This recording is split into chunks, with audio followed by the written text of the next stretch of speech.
I'm here with Lauren and Nadia and me and Julian, and we're headed to the premiere of Replace.me, the world premiere actually. This is the first time it's ever been screened anywhere outside of my computer in my house. So exciting to see how people react to the film, and just to be in Charlottesville because it's a great place, wonderful area, nice small town feel, and should be a good time. So, you excited, Lauren? Definitely. Awesome. I think the film will definitely garner some awards. I hope so. These filmmakers. Dave Murphy, Replace.me, and this is part of my cast here. My son Julian, Nadia, and of course our robot / our lead, Andrew. With Rebecca's character was hilarious, right? How did she fall in love with this android, this clone, this AI, so fast? Like, how did she just like fall heads over heels to the point where she was calling him baby? And like, you know, when she thought it was her real husband, she had no interest, and then all of a sudden she said, "Oh, okay, baby." You know, tell me about it. Yeah, sure. Obviously, you know, you need to compress like the contents of a story in a short amount of time, right? So I was trying to, you know, almost fit like a feature-length film within a short period of time. But the idea being obviously that she wasn't getting what she was needing from her husband, right? And so this AI, who was essentially a copy of her husband, but better in every way because he was connected to the internet, he could, you know, see and read, and he was there for her, right? And so what I was trying to express there is that although, you know, our lead, Derek, was trying to find that good work-life balance and trying to be there for his family, he just wasn't there for it. And he was also trying to balance that with his personal projects and trying to, you know, express himself in other ways and creative ways and stuff like that. And so he just filled that gap that, you know, she needed, that he wasn't filling it, basically. And, you know, but she still, you know, loved the idea of him, but he was the better version of him, right? Imagine, you know, we have the best versions of our significant others without any of the flaws or whatnot. That's kind of the idea I was going for there, and that's why she was able to, you know, fall for him so quickly. But you could also, you know, understand the idea that, you know, time was compressed, right? So things could have happened over a longer period of time as well. Yeah, it's a short, so it's fine. Yeah. It was time. The subject matter is very timely, though. You know, this AI craze. You know, AI seems to be taking over, and that's some of the critics. That's their fear. Yeah. So, did you make this to really truly show that kind of danger? Because you show some danger here that it's like a replacement of people.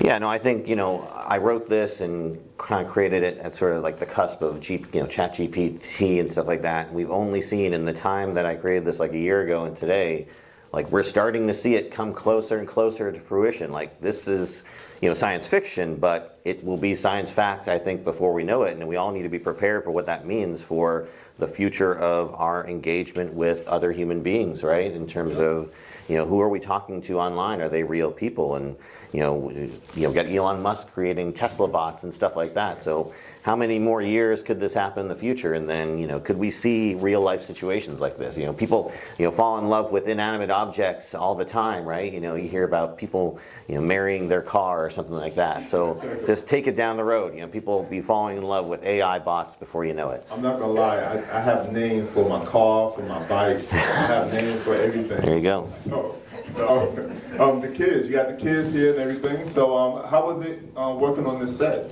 and you know, taking on those characters? Ladies first. Well, it was super fun, definitely. It was, I think this was my first film. Yeah, it was my first film. And it was fun, you know, I got to introduce to a lot of nice people, and I love the acting of it. And it was just fun to like be on set and just get to experience film. And I would definitely love to do film in the future. So I've been in a bunch of plays, but I've never been in an actual film. So this is my first film I've been in, and I liked it. That's it.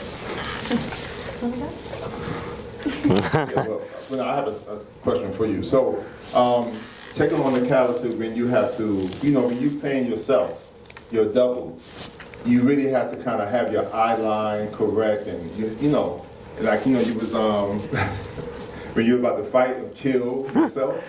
Yeah. But yeah, so how was it though working in with that kind of situation where you have to play yourself and, you know? I'll say from a character perspective, like it was very clear delineation in like body language between Derek and obviously and Ralph. So Ralph was very heavily influenced by Brent Spiner, who played Data in Star Trek: The Next Generation.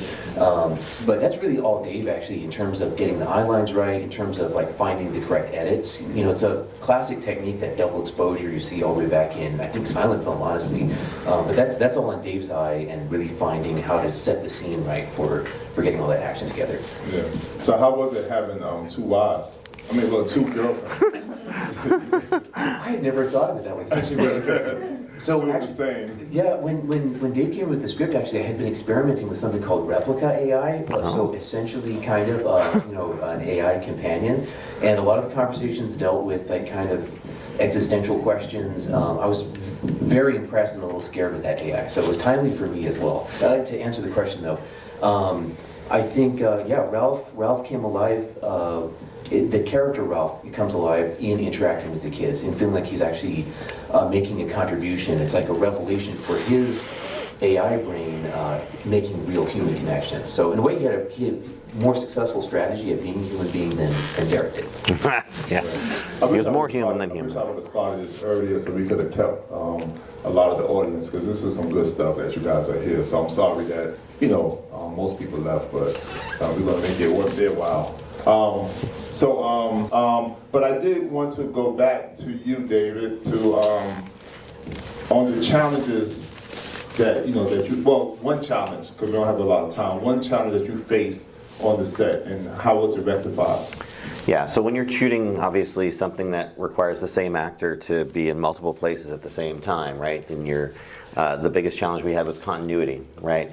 So there was a scene, the kitchen scene actually, where the kids storm off, and our lead actress, Kim Starks, she changed her hair between shots. And I didn't realize this till we got back to the edit bay, because, you know, we're trying to shoot all of this in every shoot's in a compressed time frame and stuff, and I just, you know, I came back, I looked at the edit, I'm like, no!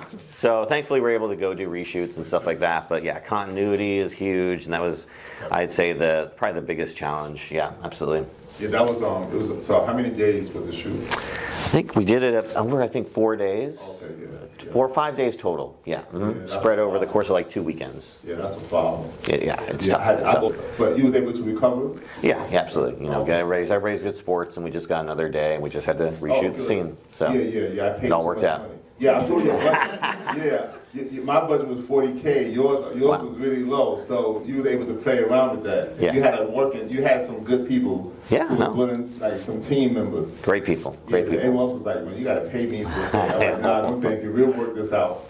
No, they're all champs, all sports. Really happy to work with all of them, and you know, I even noticed as we were watching this, I noticed a continuity error that I'm gonna go back and fix when I get back to my ding bay. I saw it. Yeah. I was like, oh no, I can't believe I that. forgot what it was, but I made note of it when I was watching it at home. Yeah. Like, oh, I'll be refining it. Don't worry. yeah. So let's open up to the audience. Were there any challenges working with young actors? Did they always do what they were told? Yeah, I'd say these are, you know, two great actors, great actors. You know, I'd say well acting above their age in terms of their professionalism overall, especially this being their first film, right? But you know, obviously they're still kids, right? So for instance, I'll give you the challenge I most remember was when the kids are running away, right? They're scared by the android, right? At first, they kept on laughing, and I'm like, you're supposed to evoke being scared. You can't laugh. And so we did it as many times as we could with the amount of time we had, but we had to just go with the best take. They eventually got something I could use, obviously, but you know, again, they're still kids, right? And they're still having fun, and that's what it's all about, right? It's about having fun, doing this craft. And so while that was obviously a challenge, it was still wonderful to work with, and I love working with kids.